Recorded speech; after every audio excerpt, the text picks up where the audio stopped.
जी बहुत शुक्रिया। आप लोग हमेशा इधर जब भी आता हूँ मुझे मौका दे देते हैं कि आपकी तवज्जुह से सबसे बात हो जाए। आज दोबारा तारीख थी हमारे केस की और फिर से वो इसलिए कि इस्लामाबाद हाई कोर्ट में कुछ रिकॉर्ड सारा इस्लामाबाद हाई कोर्ट ने मंगा लिया है किसी केस की वजह से। हमें तारीख मिल गई, अगली तारीख 11 जनवरी की बताया है जज साहब ने। जब भी कोर्ट बुलाएगी इंशाल्लाह हाजिर होंगे। ऐसे क्या कहेंगे, कल आपकी गवर्नर सिंह से जो है मुलाकात हुई और लोकल बॉडी ऑर्डिनेंस के हवाले से बड़े मामला हैं, एमकेएम भी एहतजाज कर रही है, लेकिन हकायक क्या है? एक तरफ जो हुकूमत है कुछ और बयान कर रही है, असली हकीकत क्या है उसके बारे में?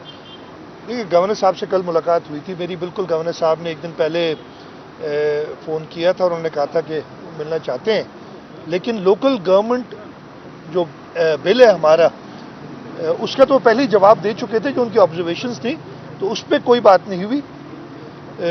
एक और ऑर्डिनेंस हमने इशू किया है, कैबिनेट ने अप्रूव किया, वो गवर्नर साहब को भिजवाया था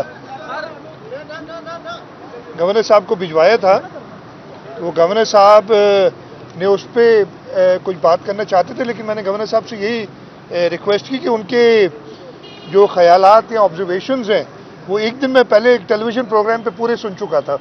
जो उनकी ऑब्जर्वेशंस थी मैंने कहा वो आप लिख के भेज दें, जो सही तरीका है, इसलिए कि डिस्कशन तो तब होती है अगर आप मुझे पता नहीं हो कि आपकी क्या पॉइंट ऑफ व्यू है। आपका पॉइंट ऑफ व्यू मैंने सुन लिया है और आप वो लिख के भेज दें। इंशाल्लाह हम जो भी काबीना के सामने रखेंगे, गवर्नर साहब का ये हक है कि वो लिख के भेजें। तो बातचीत बेसिकली उनसे बाकी और मुल्की उमूर पे और काफ़ी चीज़ों पे बात हुई, लेकिन इन दो केसेस के बारे में कोई, दो जो बिल और ऑर्डिनेंसेस के बारे में कोई बात नहीं हुई उनसे। जैसा आप ये बताएं कि कराची गैर कानूनी तामीरात होती हैं, गैर कानूनी इमारतें बनती हैं, उनकी बाकायदा अप्रूवल्स होती हैं। अप्रूवल्स के बाद पता चलता है कि ये तो है ही इलीगल, और इसमें जो जिम्मेदारान हैं उनके खिलाफ क्यों एक्शन नहीं होता? तमाम अथॉरिटीज़, आपकी जो सिंध बिल्डिंग कंट्रोल अथॉरिटी है वो अप्रूवल्स देती है, बाद में पता चलता है कि वो ज़मीन ही गलत है। इन तमाम मसाइल के हल के लिए आप क्या कर बिल्कुल रहे हैं, और क्यों ऐसे क्रिमिनल्स के खिलाफ एक्शन नहीं होता जो लोग इस तरह के लोगों को लूटते हैं और सरकारी इदारे उन्हें अप्रूवल्स भी देते हैं? आप बिल्कुल सही दुरुस्त फरमा रहे हैं। ख़ासतौर पे अभी जो एक केस हुआ है नस्ला टावर वाला, अनफॉर्चुनेटली सुप्रीम कोर्ट की जो ऑर्डर है उसमें उसको गिराने का तो हुक्म दिया गया और उस पर काम ऑब्वियसली सुप्रीम कोर्ट का हुक्म जो है उस पर तामील हो रही है, लेकिन सुप्रीम कोर्ट ने किसी एक शख्स की निशानदेही नहीं की कि जी ए, बी या सी की वजह से ये गलत है। उन्होंने बस कहा कि जी ये गलत है, और विदाउट आइडेंटिफाइंग एनीवन हम जो ये ऑर्डिनेंस हमने गवर्नर साहब को भेजा है और जिसका जवाब मैं उनकी टीवी पे तो सुन चुका हूँ लेकिन राइटिंग में भी नहीं आया मेरे पास, और उनके पास है आइन के मुताबिक उनके पास 15 दिन है जवाब देने के लिए। फर्स्ट को हमने भेजा है, उसमें स्पेसिफिक ये है कि कमीशन बनाया जाए। वो कमीशन रिटायर्ड सुप्रीम कोर्ट के जज या रिटायर्ड हाई कोर्ट के जज उसको करें हेड, और ये कमीशन में वो सुओ मोटो भी ले सकता है या कोई अप्लाई करे कि जी ये मेरी इरेगुलर बिल्डिंग हो गई है, उसको दुरुस्त किया जाए, और वो सारे जायज़ लेके उसकी जो भी रिक्वेस्ट होगी या जो सुओ मोटो लेंगे वो चेक करेंगे और हमें आइडेंटिफाई करके देंगे, हाँ ठीक है जी इस पर इतनी पेनल्टी लगनी चाहिए, इसमें गरीब लोगों के पैसे या जिन लोगों ने अपनी इन्वेस्टमेंट की है वो ज़ाया हो रही, इस तरीके से हो सकता है। और उसके साथ साथ हमें वो कमीशन निशानदेही भी करके दे उन इदारों की, उन शख्सियात की जिन्होंने गलत अप्रूवल दी है उन्हें, और उन पर एक्शन ले। तो ये कानून में बिल्कुल है। वैसे भी मैंने इसके लिए एक ऑर्डर दिया हुआ है नस्ला टावर के लिए कि जो अप्रूवल्स दी हैं, अनफॉर्चुनेटली मैं वो केस की अब मेरिट पे इधर बात करना मुनासिब नहीं है सुप्रीम कोर्ट की, लेकिन मेरा पर्सनल ये ख्याल है कि इसका कोई और तरीका हो सकता था इसको गिराने की बजाय। जो अगर वायलेशन थी थोड़ी बहुत, इसलिए कि इसमें वायलेशन, अगेन फिर मेरिट पे चला जाऊंगा, ऐसी नहीं नज़र आ रही थी कि ये पूरी 14-15 मंजिला इमारत को और उनके सारे मकीनों को बेघर भी किया जाए, उनकी इन्वेस्टमेंट भी ख़त्म की जाए। अगर यहाँ पे मैं खड़ा हूँ इस्लामाबाद में, अगर इस्लामाबाद में वो 1 कॉन्स्टिट्यूशन एवेन्यू था, कौन सा था, उसमें अगर बड़े बड़े लोगों के मकानात थे और उसको 17 अरब की मेरा ख्याल है पेनल्टी थी, मतलब 17 अरब की पेनल्टी का मतलब है कि 17 अरब तो सिर्फ पेनल्टी थी, मेरा नहीं ख्याल है कि नसरा टावर इतने पैसों का है पूरा। वो अगर रेगुलराइज हो सकती है, अगर इस शख्स के इस मुल्क के आला तरीन एक ओहदे पे फाइज शख्स की रेगुलराइज हो सकती है, तो ये चीज़, और मैं ये रेगुलराइज की बात कर रहा हूँ, जिन लोगों ने ये गलत अप्रूवल्स दी हैं उनको छोड़ने की बात नहीं कर रहा हूँ मैं, उनको बिल्कुल सज़ा होनी चाहिए। अनफॉर्चुनेटली सुप्रीम कोर्ट ने किसी एक को आइडेंटिफाई नहीं किया। अगर सुप्रीम कोर्ट आइडेंटिफाई कर देती, केस ये काफ़ी अरसा चला था, बड़ी डिटेल्स में गए थे बातें, आइडेंटिफाई कर देती तो हुकूमत पाबंद होती है। हुकूमत सुप्रीम कोर्ट के ऑर्डर पे चाहे या ना चाहे वो नस्ला टावर गिरा तो रही है ना। और अगर वो कह देते कि जी आप इन्वॉल्व हैं या ए अलिफ बे या कोई इन्वॉल्व है, तो उसमें हुकूमत क्यों नहीं एक्शन लेती। तो इधर ये रहेगी बात। लेकिन as chief executive of the province मैं ऑलरेडी कह चुका हूँ कि इसकी इंक्वायरी करके आइडेंटिफाई तो करें, और ये जो वायलेशन है वो कितनी है और इसका कौन जिम्मेदार है। हिस्ट्री में नहीं, बहुत बारी लंबी बात हो जाएगी।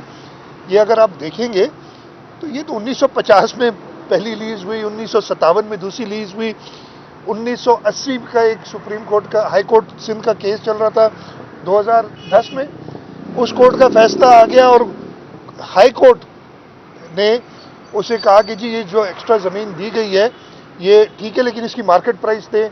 उसकी अपील चल रही है अभी तक, ये सारी चीज़ें सामने आई नहीं, लेकिन वो गिराने का ऑर्डर दे दिया गया। अब सुप्रीम कोर्ट के हुक्म के हम पाबंद हैं, और जैसे मैंने कहा हम तो बिल्कुल उन पर एक्शन लेंगे जिन्होंने भी गलत किया। वो निकालना पड़ेगा कि 50 वाला गड़बड़ था, 57 वाला था, वो मसला था जिन्होंने एक रेजिडेंशियल को कमर्शियल अलाउ किया 2007 में, 2004 से 7 में, वो गलत थे। या जिन्होंने एक आखिरी 77 स्क्वायर यार्ड्स का मसला पड़ रहा है, सिर्फ 77 स्क्वायर यार्ड्स का, वो सर्विस रोड जो मेरे हिसाब से उधर अब उसकी जरूरत नहीं, गलत है, जो भी जिसने भी किया उसको सज़ा दी जाए, या ये पूरी 14-15 मंजिला इमारत को गिरा देना चाहिए था। बट जैसे मैंने कहा सुप्रीम कोर्ट के ऑर्डर के सामने हम बिल्कुल पाबंद हैं। हम सुप्रीम कोर्ट के उस ऑर्डर के भी पाबंद है कि 1 कॉन्स्टिट्यूशन एवेन्यू को 17 अरब दे के रेगुलराइज कर दिया जाए। हम सुप्रीम कोर्ट के बनीगाला को रेगुलराइज किया जाए, हम पाबंद है। कल को हमारी हुकूमत भी आती है, हम पाबंद है सुप्रीम कोर्ट के ऑर्डर के, उसको भी हम नहीं गिरा सकते। और हम सुप्रीम कोर्ट को नस्ला टावर के गिराने के भी पाबंद हैं। क्या कहेंगे, मुल्क में महंगाई हो तो बाकी हुकूमत तमाम जिम्मेदारी सिंध हुकूमत के ऊपर डाल देती कि ये आपने पिछली बार भी सवाल मुझसे किया, तो मैं अभी आपको कुछ इंतजार करना पड़ेगा, महीने से ज़्यादा की डेट दी है 11 जनवरी की, नहीं तो 2-3 हफ्ते में आपसे इधर मुलाकात हो जाती है। मैंने हल उसका बता दिया था। अगर हम इतने ही पावरफुल हैं और इतने ही एफिशिएंट है, इतने ही कॉम्पिटेंट है कि पूरी फेडरल गवर्नमेंट, ये सारे इदारे, 3 और सूबे, इन सबको हमने बिठा दिया है, तो इसको उठाना भी फिर हम ही जानते हैं। भाई निकलें इधर से, जान छोड़ें, लोगों की जान छोड़ें। जो लोग ग्राउंड पे कह रहे हैं उसको देखें। ये तो आके अपनी बात, मुझे बड़ी हैरत हुई, कल एक और साहब जो है वो महंगाई पे कह रहे थे कि जी मुझे किसी होटल में मैं खाना खाने गया तो एक खातून थी, उन्होंने कहा कि जी बहुत महंगाई होगी, लोग रह नहीं सकते। तो उन्होंने कहा जी इधर तो आपका एक बंदे का बिल 4-5 हज़ार रुपये आता है, आप खुद इधर खाना खा रही हैं। एक तो वो खुद बता रहे थे 4-5 हज़ार रुपये वो खुद खाना खा रहे थे उस जगह पे। लेकिन ये कोई, अगर मैं कहता हूँ गुर्बत है, इसका ये मतलब है मेरी जो बाकी लोग हैं जो गरीब है, जो बिल्कुल पिस गए इस महंगाई की वजह से, उनकी बात करता हूँ। ये दे देना कि जी आप तो खाना भी खा रहे हैं, मतलब कल को ये कहेंगे यार भूख से कौन मर रहा है हमें बताओ। बहुत ही बेहिस लोग हैं। एक और मैं आपको बता दूं, एक और ऑर्डर आ गया सुप्रीम कोर्ट का, अनफॉर्चुनेटली हम उसके भी पाबंद हैं। सिंध हुकूमत ने 25,000 रुपये मिनिमम वेज की थी, बाकी सूबों ने नहीं की। हमें, हमारे इंडस्ट्रियलिस्ट भी हमारे पास है कि जी हम कंपेटिटिव नहीं रह सकते, बाकी सूबों में चली जाएगी इंडस्ट्री, वहाँ पे कहीं 20,000 है, कहीं 19.5 है, जो भी है, और आप 25,000 से कम करें।